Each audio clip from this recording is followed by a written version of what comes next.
जीवन में ऐसे जीना है जैसे एक दर्शक, जैसे जीवन के बड़े पर्दे पर एक कहानी चल रही है और हम देख रहे हैं। एक दिन भर के लिए प्रयोग करके देखना और जिंदगी दूसरी हो जाएगी। एक दिन तय कर लें कि सुबह 6 बजे से शाम 6 बजे तक इस तरह जिएंगे जैसे एक दर्शक। जिंदगी को ऐसे देखेंगे जैसे कहानी एक पर्दे पर चलती हुई और पहले ही दिन जिंदगी में कुछ नया होना शुरू हो जाए।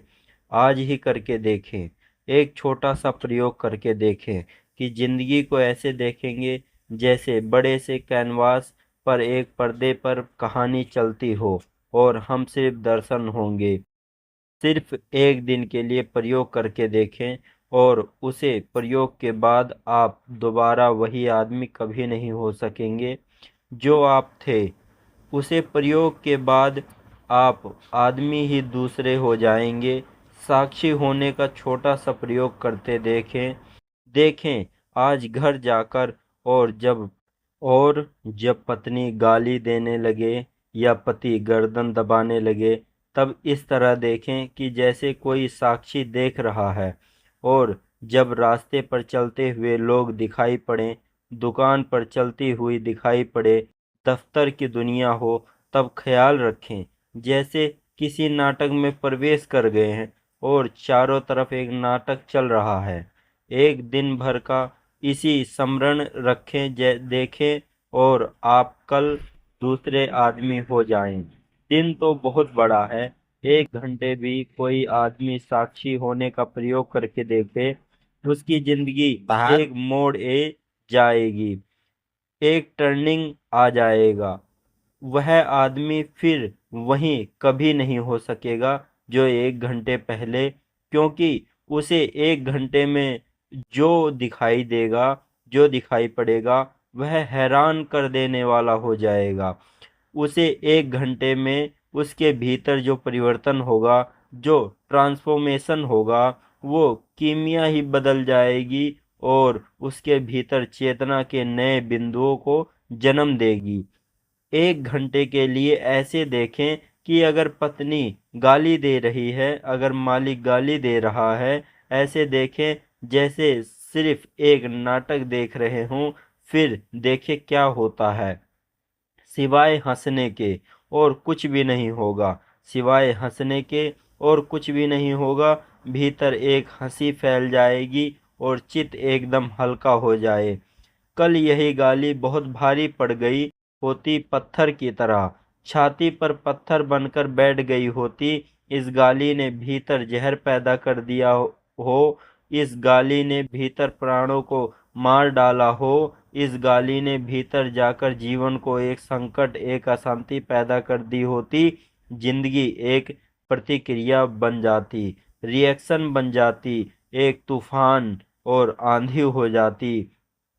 गाली आज आई थी और इधर भीतर अगर साक्षी है तो गाली ऐसे ही बुझ जाएगी जैसे अंगारा पानी पकड़कर बुझ जाए और राख हो जाए।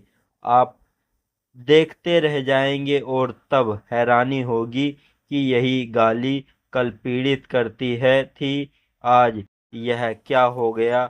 यही यही गाली कल पीड़ित करती थी, आज आज क्या हो गया है। यही बात कल बहुत कष्ट देती थी और आज क्या हो गया।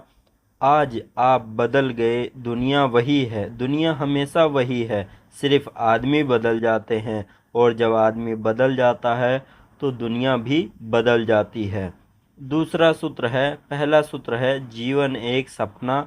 दूसरा सूत्र है उसे सपने में एक साक्षी की तरह जीना, साधना।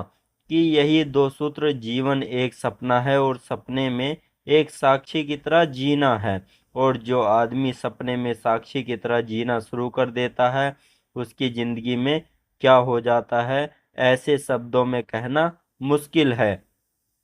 इसे तो केवल करके ही जाना जा सकता है। इसे तो प्रयोग करके, एक्सपेरिमेंट से ही पकड़ा जा सकता है और पहचाना जा सकता है कि क्या हो जाए। मंदिरों में जाने की फिक्र छोड़ दें, जिंदगी में ही मंदिर बन जाती है।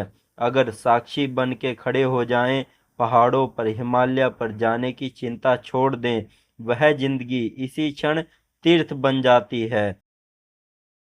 अगर साक्षी बन जाएं, जो आदमी जहां साक्षी बन जाएगा वही तीर्थ शुरू हो जाएगा, वही एक नई घटना शुरू हो जाएगी। सुकरात मरने के करीब था, उसे जहर दिया गया था। सुकरात जहर ले रहा होता है, उसके मित्र सब रो रहे थे और सुकरात उनसे पूछता है कि तुम रोते क्यों हो। उन मित्रों ने कहा, हम रोना तो और क्या करें, तुम मरने के करीब हो। तो सुकरात ने कहा, पागलो, वो तो मैं जिस दिन जन्म था उसी दिन रो लेना था, क्योंकि जब जन्म शुरू हुआ तभी मौत भी शुरू हो गई। अब तुम इतनी देर करके रोते हो, और तो जब मैं जन्मा तभी मरना शुरू हो गया। जब कहानी शुरू होती है तभी उसका अंत भी आ ही जाता है। पर्दे पर फिल्म शुरू होती है तभी जान लेना चाहिए कि समाप्ति भी आएगी। वह तो बहुत ही जल्दी आने वाला है। वह तो प्रारंभ में ही अंत छिपा हुआ है। पागलो, सुकरात ने कहा, वह तो जन्म थे तभी हमने समझ लिया था कि मर गए, बात वहीं खत्म हो गई। अब क्यों रोते हो। और सुकरात ने कहा कि अगर रोना ही है तो अपने लिए रो, मेरे लिए तुम क्यों रोते हो, जब मैं ही नहीं रो रहा हूँ। सुकरात ने कहा, जाओ जल्दी से देखो जहर तैयार हुआ कि नहीं। सुकरात खुद उठकर बाहर गया। उसे जहर पीसने वाले से कहा, समय हुआ जा रहा है, 6:00 बजे जहर देना है, अभी तक जहर तैयार नहीं हुआ। जहर पीसने वाला कहने लगा कि मैंने बहुत लोगों को जहर दिया है, तुम जैसा पागल आदमी नहीं देखा। हम चाहते हैं कि थोड़ी देर लगाएं और तुम थोड़ी देर और जिंदा रह लो, थोड़ी देर और सांस ले लो, इतनी जल्दी क्या है मरने की। सुकरात कहने लगा, जल्दी कुछ नहीं, लेकिन जिंदगी बहुत देख चुके, मौत को भी देख लेने का इरादा है। जिंदगी का सपना बहुत देख चुके, अब यह नई कहानी मौत को भी देख लेना चाहती है। इसलिए बड़ी उत्सुकता है कि जल्दी यह फिल्म खत्म हो जाए और नई फिल्म शुरू हो, नया नाटक शुरू हो। इसलिए हम जल्दी पूछते हैं कि जल्दी करो। सुकरात को जहर दे दिया गया। वह आदमी इस तरह जहर पी लिया जैसे किसी और आदमी को जहर दिया गया जाए। पीता रहा और बातें करता रहा। जहर पी के लेट गया और कहने लगा कि मेरे पैर ठंडे हो रहे हैं। ऐसा मालूम पड़ता है कि पैर ठंडे हुए जा रहे हैं। मित्रों ने कहा, पैर ठंडे हुए जा रहे हैं, तुम ठंडे हुए जा रहे हो। सुकरात ने कहा, मैं ठंडा कैसे हो सकता हूँ, मैं तो जान रहा हूँ कि पैर ठंडे हो रहे हैं, मैं तो अब भी वही हूँ। फिर उसने कहा, मेरे घुटने तक जहर छा गया है, अब मेरी कमर तक के हाथ पैर ऐसे हो गए हैं जैसे हो ही ना, मुझे पता नहीं चल रहा है लोगों ने क्या बातें की, तुम ही ठंडे हुए जा रहे हो। सुकरात ने कहा कि मैं तो पूरी तरह वही का वही हूँ जो जहर देने के पहले था। हाँ, इतना मालूम पड़ रहा है कि हाथ पैर ठंडे हुए जा रहे हैं, हाथ पैर ठंड हो जा रहे हैं। यह हाथ पैर वाली कहानी खत्म हुई जाती है। अब शायद कोई दूसरी कहानी शुरू होगी। तो वही हूँ, मैं तो वही हूँ। मैं तो अब भी देख रहा हूँ कि जिंदगी भर जिसने देखा वो मौत को देख सकता है, और जो मौत को भी देख सकता है उसकी मौत कैसे हो सकती है। जिसने साक्षी का भाव साथ लिया हो वो अमृत को उपलब्ध हो जाता है। स्वामी राम अमेरिका गए और वह बड़े अजीब आदमी थे। दुनिया पर कुछ थोड़े से अजीब आदमी कभी कभी पैदा हो जाते हैं, इसलिए दुनिया में थोड़ी रौनक है। स्वामी राम बहुत ही अजीब आदमी थे। अगर कोई उनको गाली देता तो वह खड़े होकर हंसने लगते और मित्रों को जाकर कहते कि आज बाजार में राम को खूब गालियां पड़ी। लोग कहते राम को, आपको नहीं स्वामी। राम कहते कि मुझको मुझको लोग जानते ही नहीं, गालियां कैसे दे देंगे। मुझको कोई नहीं जानता, राम को जानते हैं, राम को गालियां देते हैं। और जब राम को गालियां पड़ रही थी तब हम भीतर बैठकर हंस रहे थे, मन ही मन में। अच्छा है बेटा, खूब गालियां पड़ रही हैं। एक गांव में राम गया था। स्वामी राम कहते हैं, एक गांव में राम गया था, गिर पड़ा एक गड्ढे में। हम खूब हंसने लगे और अच्छे से गिरे। अरे बिना देख के चलोगे तो गिरोगे ही। लोग कहते हैं कि आप किसके बाबत बातें करते हैं, तो वह कहते हैं इस राम के बाबत बातें करता हूँ। और आप कौन हैं?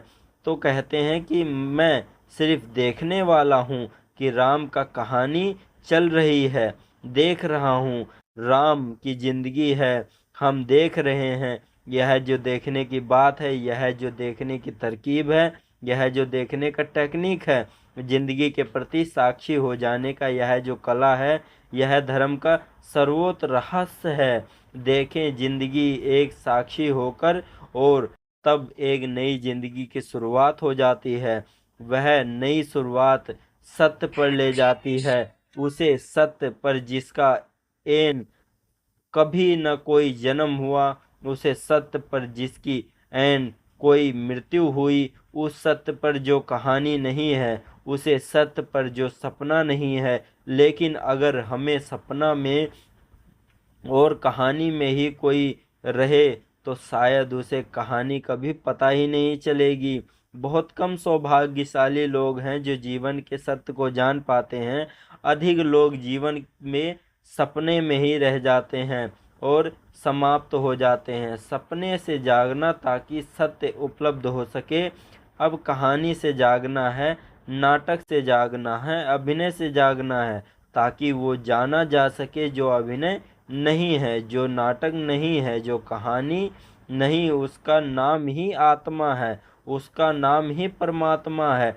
चाहे कोई उसे सत्य कहे या कोई और नाम दे दे, और उसको जानते ही आदमी मुक्त हो जाता है। क्योंकि संबंधन सपने के बंधन नहीं, कोई बंधन सच्चा बंधन नहीं, सब बंधन सपने के बंधन, सब बंधन झूठे बंधन।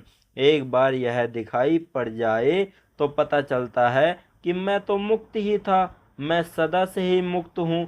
और यह जो प्रकृति है, यह कितने अनंत आनंदों से भर देती है, यह कितने आलोक से भर देती है, उसकी कोई गणना करनी कठिन है।